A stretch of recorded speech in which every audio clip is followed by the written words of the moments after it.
Thursday, December 12, 2013, New River County Planning and Zoning Commission. First order of business, pledge. Brad, would you lead us? I pledge allegiance to the flag of the United States of America, and to the republic for which it stands, one nation, under God, indivisible, with liberty and justice for all. Second order of business, approval of the minutes. Your microphone, Mr. Chairman. It's on. Oh, okay. I'll make a motion to approve the minutes from the last session.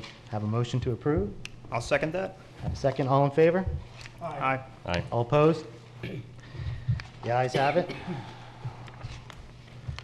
Third order of business on the consent agenda. Serenona, GHO Serenona Corporation request for preliminary plat approval to replat a portion of an existing phase and plat remaining phases of the Serenona subdivision located on the north side of 5th Street Southwest, east of Oslo Middle School and Lexington Place subdivision, west of Lateral J Canal. GHO Serenona Corporation, the owner, Schulke Biddle Stoddard, LLC, the agent, zoning RS6, residential single family, 6 units per acre, land use designation L2, low density 2, up to 2 units per acre, proposed density 2.27 units per acre. And at this time, anybody who would like to speak on this matter, please rise and be sworn in. Okay. Do you swear or affirm to tell the truth, the whole truth, and nothing but the truth? I do. Thank you. And has there been any ex parte communications? No. No? Okay. At this time, I'll turn it over to staff. Mr. Chairman, we have no presentation. It is on consent, and we'll be glad to try to answer any questions that you might have. Is there any questions? Anything? Okay. Can I get a motion? Move that we approve staff's recommendations. I have a motion. I have a second. All in favor? Aye. All opposed? The ayes have it. Okay. Next is Grand Harbor Community Association Incorporated, GH Vero Beach Development LLC's request for comprehensive plan future land use map amendment to redesignate plus or minus 8.3 acres from CI to M1 and to rezone those 8.3 acres from CG to RM6 and to simultaneously redesignate plus or minus 8.3 acres from M1 to CI and rezone those plus or minus 8.3 acres from RM6 to CG. This matter is quasi judicial. Has there been any ex parte communications? No. Anybody who'd like to speak, please rise and be sworn in. Do you swear or affirm to tell the truth, the whole truth, and nothing but the truth? I do. Thank you. Good evening. Actually, tonight we have a very simple land use amendment and rezoning in front of you. There is 2 property that each one of them, they are 8.3 acres, and they are swapping the land use and zoning of these 2 property. Property 1, which is on the southeast corner of 53rd Street and Indian River Boulevard, is currently zoned residential and has residential M1, which is up to 8 units per acre, and zone RM6, which is residential multifamily up to 6 units per acre. Subject property 2, which is here in the middle of the page, is it at the southwest corner of Indian River Boulevard and Grand Harbor Boulevard. Currently, this property has a land use designation of commercial industrial and has a zoning of CG. If you would please take a look at the 2 maps that we have. The map on the right is the current land use designation. Again, as you can see, the property, subject property 1 currently has a designation of residential M1, and subject property 2 in the middle of the page is CI, commercial industrial. If it's approved, then subject property 1 would be CI, commercial industrial, and subject property 2 would be residential, which is all surrounded by the residential. As far as the zoning of the subject property 1 is RM6, again, multifamily up to 6 units per acre. Subject property 2 is CG, general commercial, and they are swapping the zoning. Like any land use amendment and rezoning, we analyze them based on the criteria that are listed here. As far as the concurrency, this particular request is exempt from concurrency because the two property with the same size, with the exact size, they are swapping their land use and zoning. Therefore, there is no increase in density or intensity. Therefore, they are exempt from concurrency. As far as the compatibility, subject property 1, property to the east of it is already commercial industrial, and this would be the extension of that property. Property to the south of it is Grand Harbor Golf Maintenance Facilities. Property to the west of it is vacant, and then they have some residential, but at the closest point, they are more than 400 feet away from any residential unit, the way that they requested, because they are not going for the entire property, but they are just going for the west half of the property. And then property to the north also would be separated by more than 800 feet, because basically they're going to realign 53rd Street that in here goes up here and come here, and there's not going to be any residential in this area.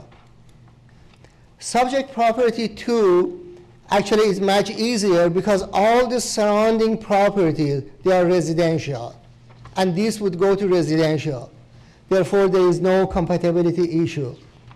As far as the environmental impact, would be the same in both districts, would not make any difference for any of the two property.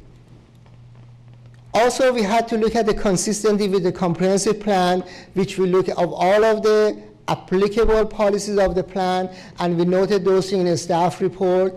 These land use amendment and rezoning is consistent with all of them, especially with policy 14.3 that's saying that one of these 4 criteria should happen in order to change a land use, and one of them actually is a swap of the land use, which in this case they're doing that one.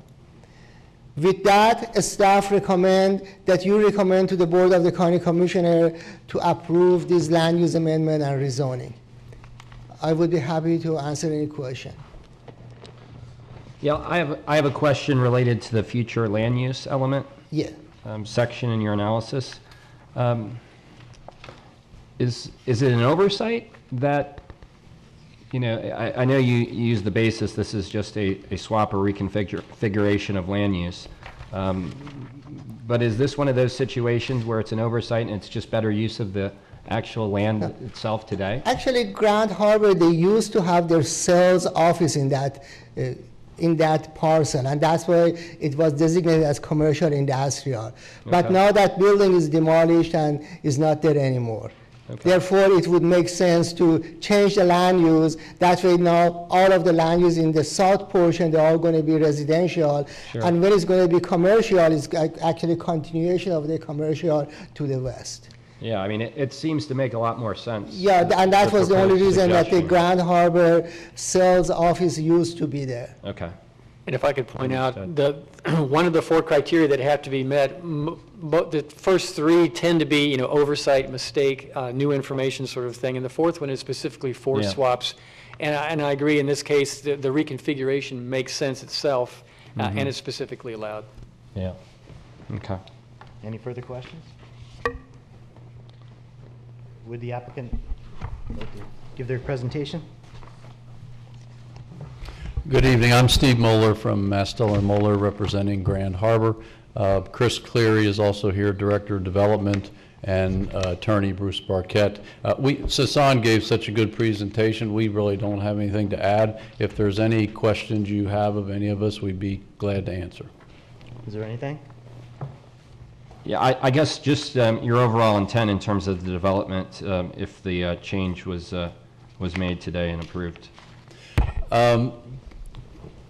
The site is going to be used for a real estate office, would be developed by Grand Harbor, and possibly some of their administrative offices for property owners associations and things like that for part of the property. It won't take up all of it, but that will be part of what would be on the property. Okay, great. Anything else? Yes, Dr. Day? No? Okay. Would anybody from the public like to come forward and speak? Okay. Hearing's closed. So, can I get a motion? Yeah, if you look at their attachment one, the four figures that are make up your attachment one, I mean, this is just perfectly logical. I mean, they speak for themselves. Those four figures speak for themselves. And so I move that we approve the recommendations as presented by staff.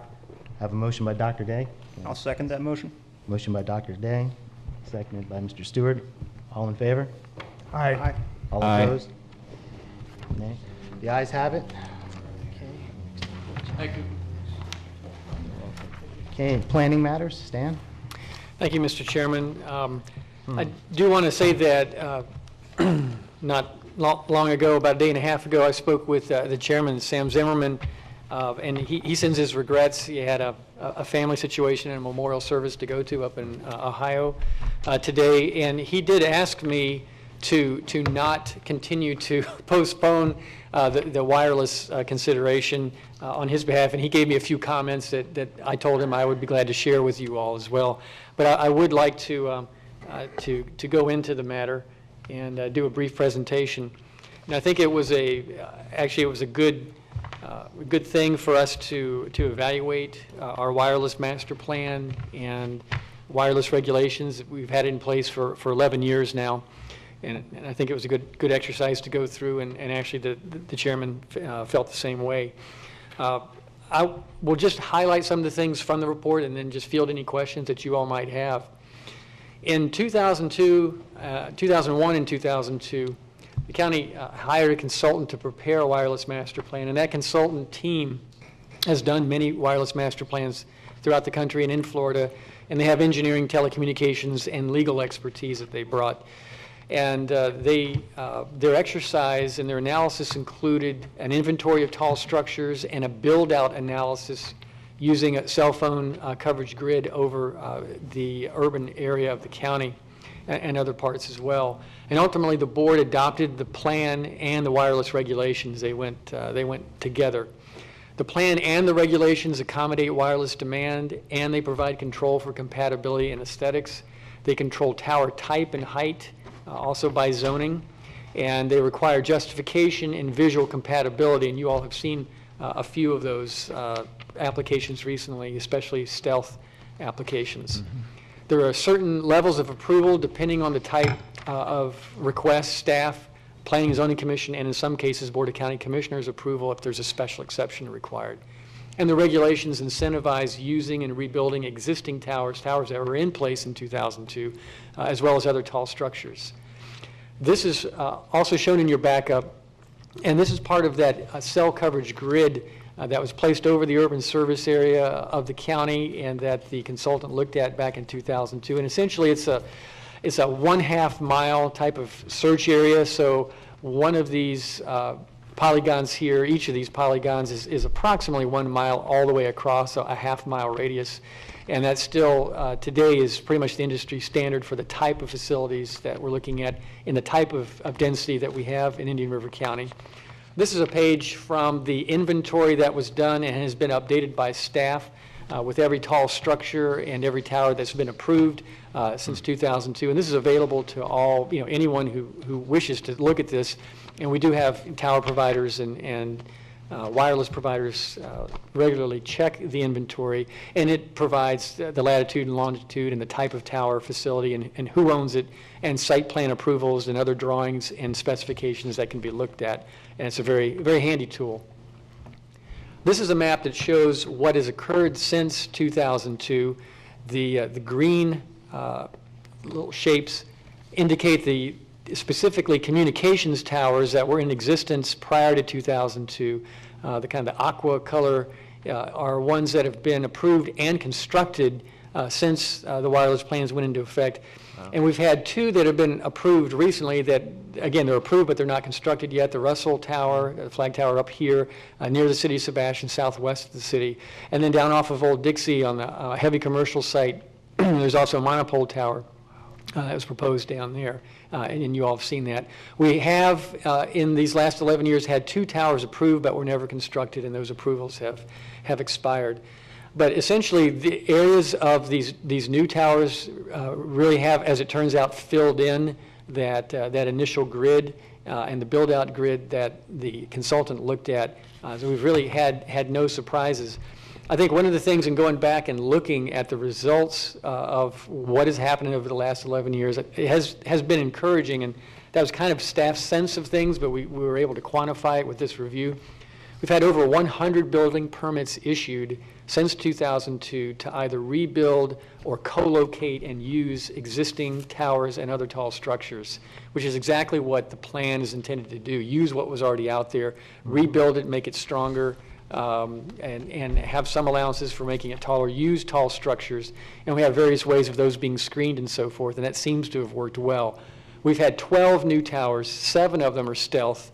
2 of them would be either mimicking a utility pole along a utility corridor or outdoor lights that are very tall, and the rest flag poles, and 5 have been monopoles.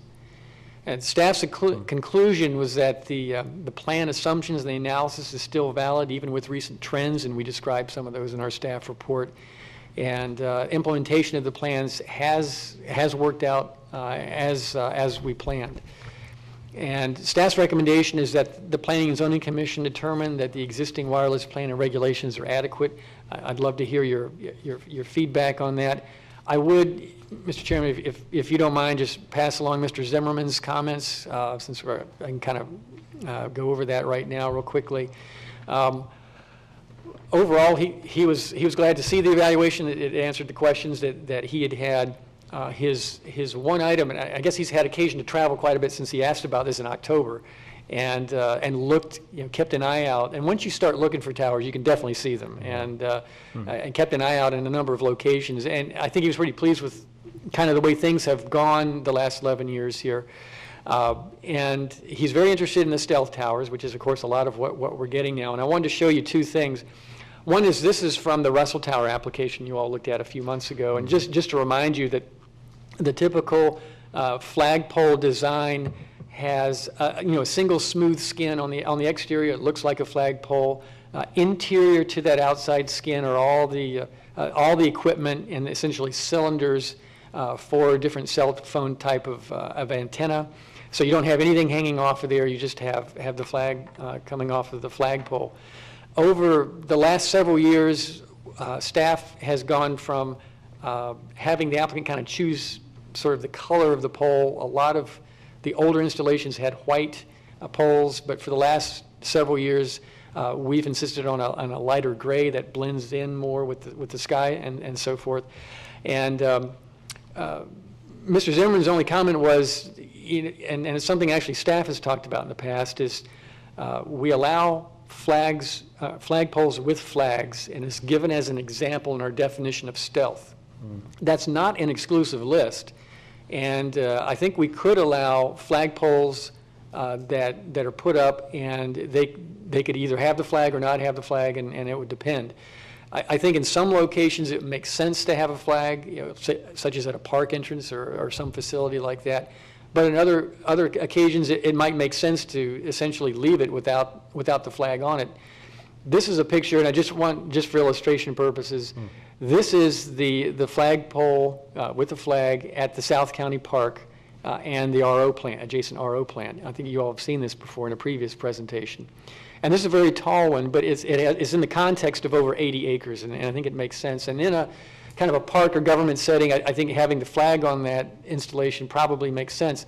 But you could also visualize that if no flag were flying from it, it might actually look more or less like a utility type of pole or installation, and you can see the other kind of lighting and other kind of poles that are in the horizon here. So again, one thing that I believe the Planning and Zoning Commission already has the ability to do if you get a stealth application is to allow, or not even have a flag necessarily fly. It's a flag pole and can also actually look like a utility pole.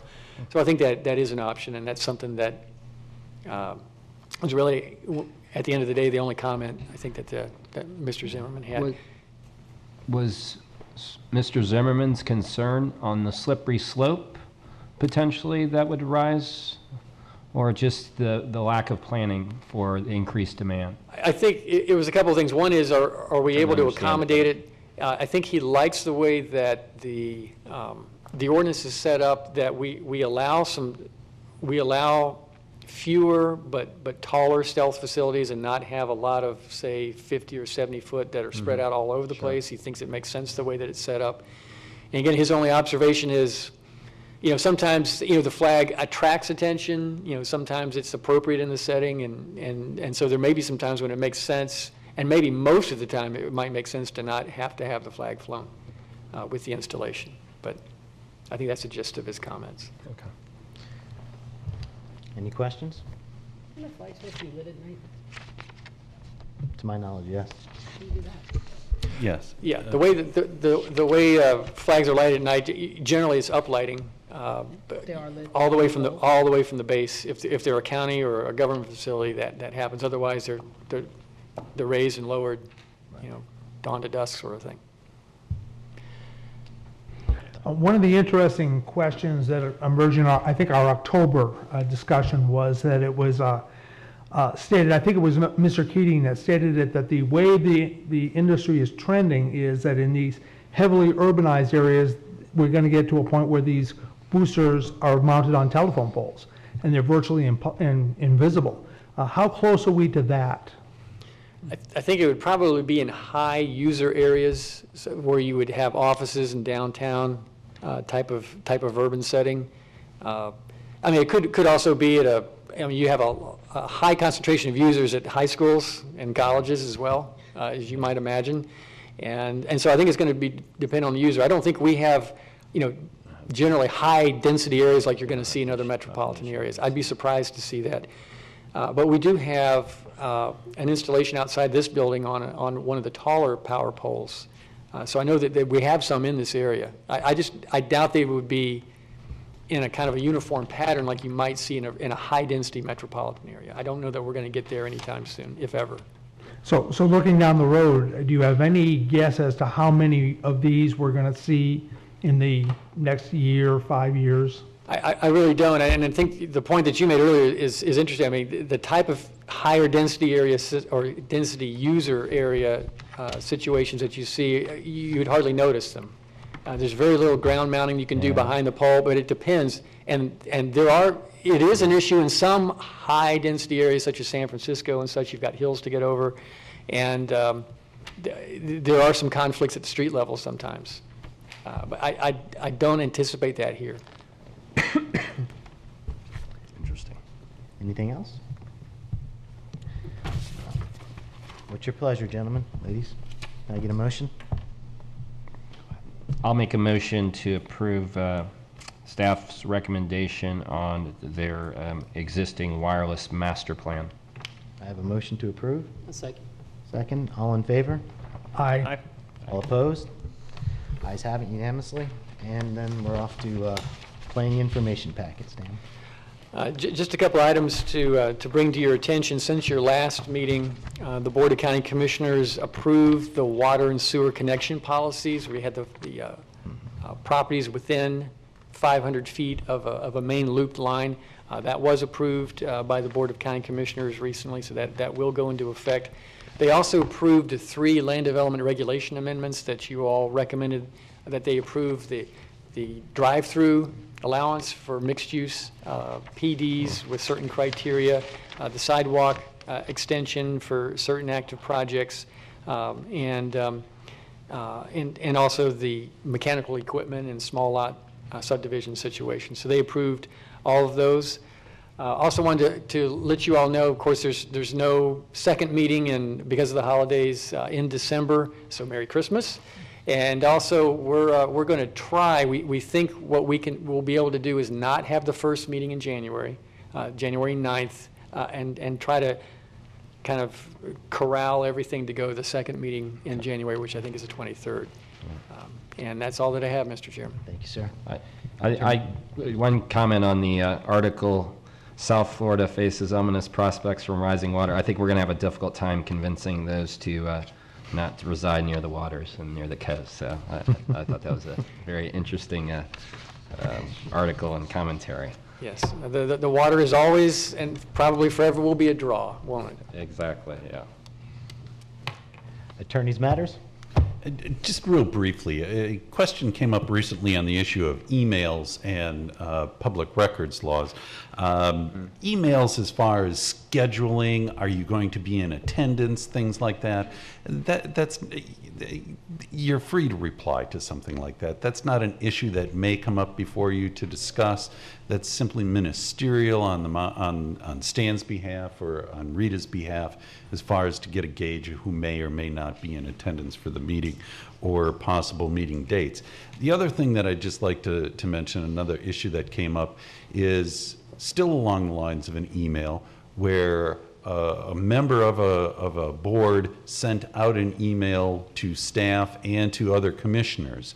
And that's a situation where you want to avoid the reply or the reply to all. You don't want to start discussing matters via email, especially if it's something that may come before you in the future.